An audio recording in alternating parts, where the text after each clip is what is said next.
Mita Esa, dan seluruh awak media yang saya cintai dan saya banggakan.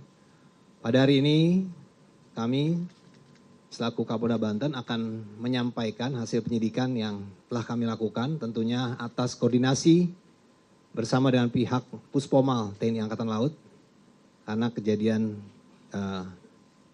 yang berakhir adanya penembakan itu bermula dari kasus penggelapan terhadap sebuah kendaraan yang ditangani oleh Polda Banten.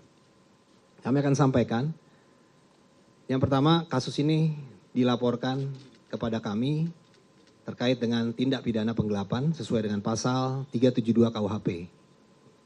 Sesuai dengan laporan polisi yang diterima oleh Polsek Rajek, Polres Kota Tangerang, tanggal 2 Januari 2025. Pelapornya adalah Saudara Agam Muhammad Nasruddin, tinggal di daerah Taman Raya Rajek, Desa Mekarsari, Kecamatan Rajek, Kabupaten Tangerang.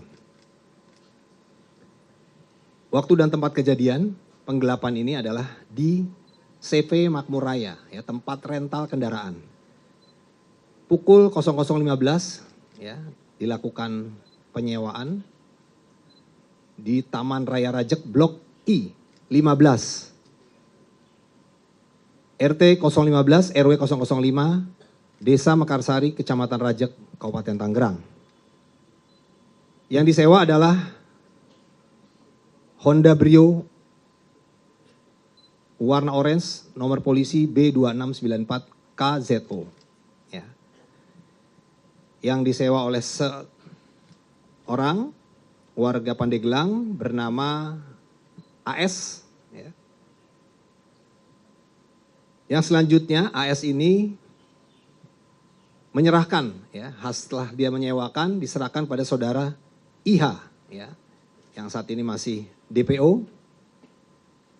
Kemudian Saudara IH ini bukan hanya dia dititipkan kendaraan oleh AS saja, tapi juga dia menyiapkan KTP palsu dan KK palsu, atas nama AS, atas nama AS. Tentunya ini sebagai syarat dokumen penyewaan kendaraan. Untuk bisa menyewa dia harus menggunakan KTP dan KK, tapi dia menggunakannya KTP dan KK palsu. Kemudian dari Saudara IH, dia menyerahkan lagi ke Saudara RH. Nah, RH ini kemudian dijual kepada Saudara IS dengan harga 23 juta. Nah, kemudian dari Saudara RH baru diserahkan kepada atau dijual kepada Saudara AA, Oknum TNI Angkatan Laut, melalui Saudara SY.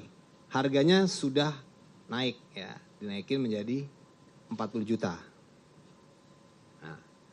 Saksi-saksi yang kita periksa 13 orang, baik saksi-saksi yang ada di TKP maupun juga saksi penangkap.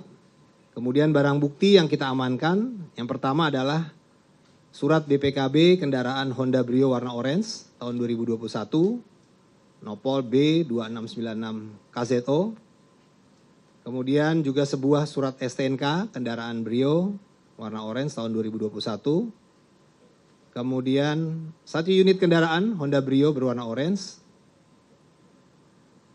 atas nama Siska Widiatuti.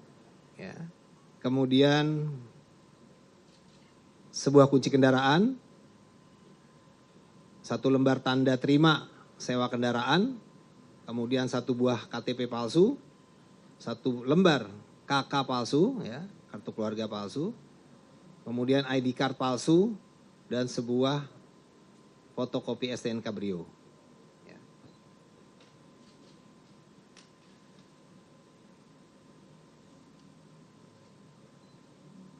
Nah, jadi itu proses daripada penggelapan, rangkaian yang tadi saya sampaikan, sehingga mobil Brio ini setelah dikuasai oleh oknum anggota TNI AL, kemudian dibawa, yang rencananya disewa itu untuk digunakan ke daerah Sukabumi. Ya. Dan di dalam kendaraan itu sudah terpasang 3 GPS. Nah, 1 GPS masih aktif, 2 di GPS ini sudah tidak aktif. Karena 2 GPS ini mati, maka si pemilik rental, ya, Saudara Agam dan ayahnya dan juga stafnya, keluarganya melakukan pencarian secara sendiri, ya, secara mandiri. Sehingga menemukan informasi kalau mobil ini ada di sekitar Pandeglang. Ya. Kemudian dilakukan pencarian ke arah sana secara mandiri, ya. Sampai dengan kendaraan ini berpindah tempat, ya, sampai di kilometer 45 di Indomaret kilometer 45. Nah, disitulah terjadi, ya, upaya perampasan atau pengambil alihan, ya, maksudnya pengambil alihan dari pihak rental, ya, tapi karena adanya situasi yang agak tarik-menarik di sana sehingga terjadilah penembakan. Nah, nanti akan disampaikan untuk kejadian penembakan dari Pak dan Puspomal. Seperti itu. Betul, ada peristiwa Saudara Agam, ya, bersama Saudara Samsul dan 3 orang lainnya, jadi berlima, sebelum kejadian penembakan di TKP kilometer 45 itu sempat datang ke Polsek Cinangka, ya, Polres Cilegon. Nah, datang sekitar pukul 02.30 waktu Indonesia bagian Barat. Kemudian diterima oleh anggota piket yaitu Brigadir Dery Andriani dan Bribka Dedi Irwanto, ya. Nah, terjadi komunikasi di sana, ya, bahwa Saudara Agam menyampaikan bahwa mobil rentalnya itu dibawa oleh penyewa, ya, yang dibawa ke arah Saketi Pandeglang. Ya. Nah, kemudian disampaikan juga bahwa GPS-nya tinggal 1 yang aktif, yang 2 sudah tidak aktif. Jadi diduga sudah ada upaya untuk melakukan penggelapan, gitu kan. Nah, anggota kami, Saudara Bribka Dery, ini dilaporkan karena adanya dugaan penggelapan rental, ya, dan situ ada sedikit diskusi antara rental dan leasing. Nah, dilaporkanlah ke Kapolseknya untuk meminta petunjuk. Nah, pada saat melaporkan kepada Kapolseknya, Bribka Dery ini tidak utuh melaporkannya.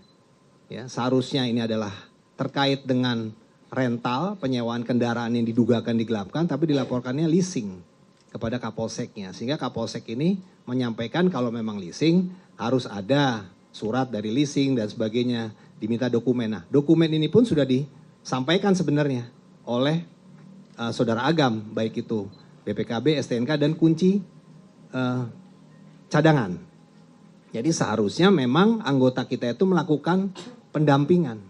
Tapi tidak dilakukan pendampingan karena anggota merasa kekuatannya sedikit. Jadi tidak berimbang sehingga tidak melakukan pendampingan. Padahal seharusnya anggota kita bisa melakukan permintaan tambahan, dukungan ke Polres misalnya, ya, atau anggota reserse di Polsek itu sendiri. Tapi itu tidak dilakukan. Ya.